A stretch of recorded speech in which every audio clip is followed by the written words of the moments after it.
How do you assess the president's performance on the border so far?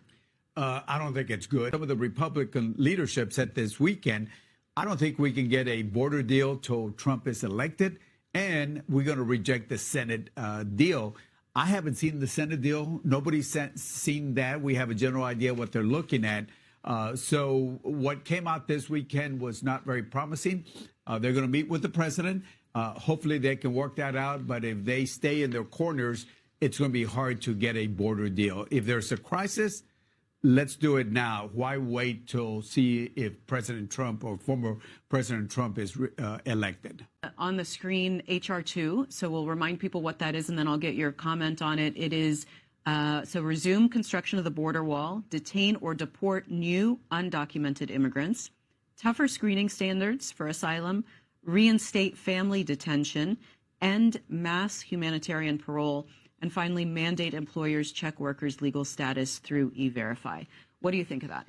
You know, the Republicans did HR2 without even talking to the Democrats. I mean, not even talking to people that live there. They just drafted it on their own without talking to us. I've tried to talk to some of them, but their only response is HR2, without trying to negotiate. That's what the Senate is trying to do, is trying to negotiate. And there's some things we can reach an agreement. For example, on the criteria for asylum, it's too easy for people to come in right now.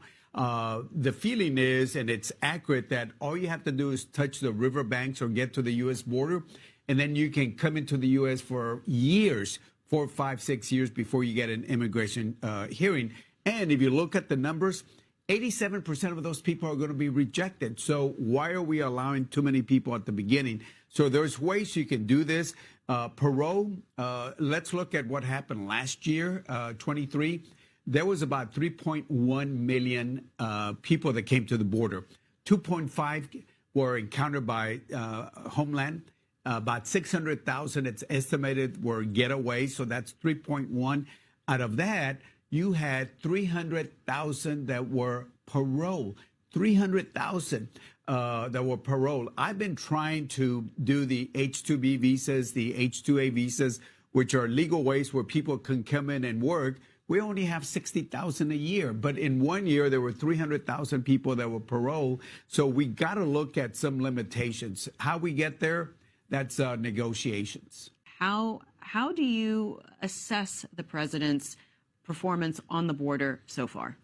I don't think it's good. If you look at the record number of people that are coming in, there's a pull factor there. By the pull factor, that means that they're brought over here. They feel that all they have to do is touch the border, and then they can come in and stay for years. That's their feeling, and that's very accurate also. Let's look at what President Obama and Secretary Jay Johnson did many years ago. They enforced the law.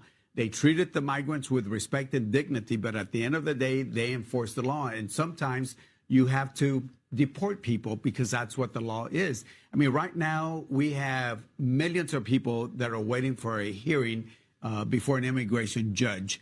On top of that, there's over 1 million final deportation orders. That means that all their appeals are gone. A judge has said you have to be deported, but they're still here. At the end of the day, you have to ask yourself, if there are laws, immigration laws, are we going to respect them? Are we going to enforce them? Or are we just going to say, let's just go ahead and move forward?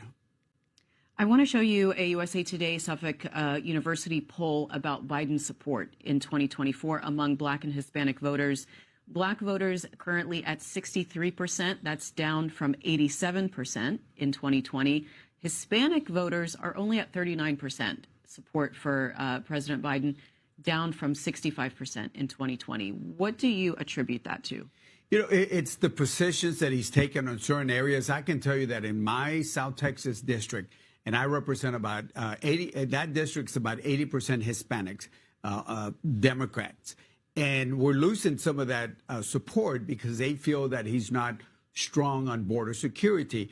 A lot of us on the border down there, you know, people came in, like my father was born in Guerrero, Mexico. And what happened was they came in, became a legal resident, took them years, became a legal naturalized citizen, took years.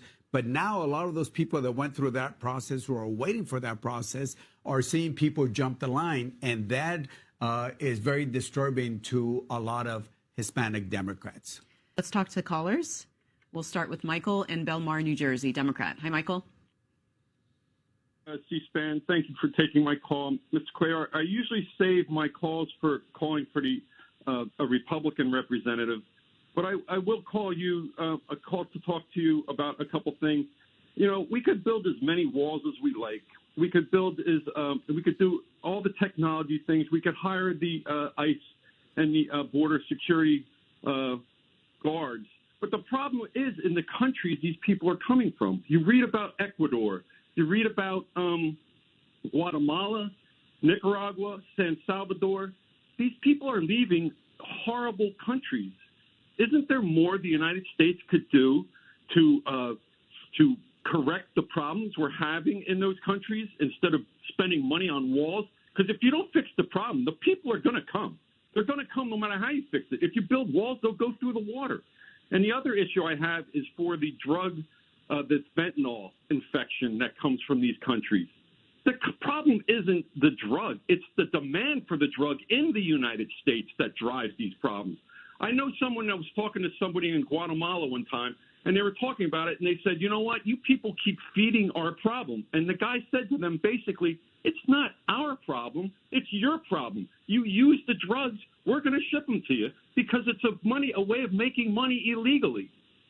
You have to fix these problems or these people are going to continue to come here. Make it nice for where they live, and they'll stay there. When it's cold up north, people move to Florida because it's nicer. All right, Michael, we got your point. Good points, but let me talk about assistance to the Central America. I was involved back in 2014, about 10 years ago, when actually the president was the vice president at that time. We worked with him. We, in the appropriations, added the first $750 million to help Central America. Over the years, we've provided billions of dollars. I emphasize billions of dollars to Central America to make things better because of what you're talking about there, the push factors.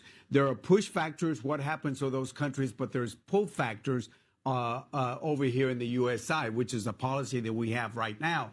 So, yes, we have added billions of dollars to do that. The problem is it's not only the Central American countries or Mexico. Now they're coming from over 50 countries that are coming in to the border because they feel that if you just get to the border, all you have to do is touch the river banks and then you can move forward. And again, there are push factors and there's pull factors. Push factors is what happens in different parts of the world in that particular country: crime, poverty, lack of jobs, not liking the government. Then you have the pull factor. By the pull factor, part of it are the jobs that we have. Part of it is the better life that we have here in the United States. We're the shiny city on the hill. But the other one is the immigration policies that we have.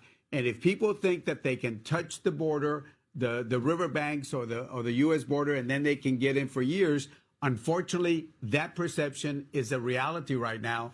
And that's something that we need to address when we talk about push factors and pull factors. How do you assess the president's performance on the border so far? I don't think it's good. So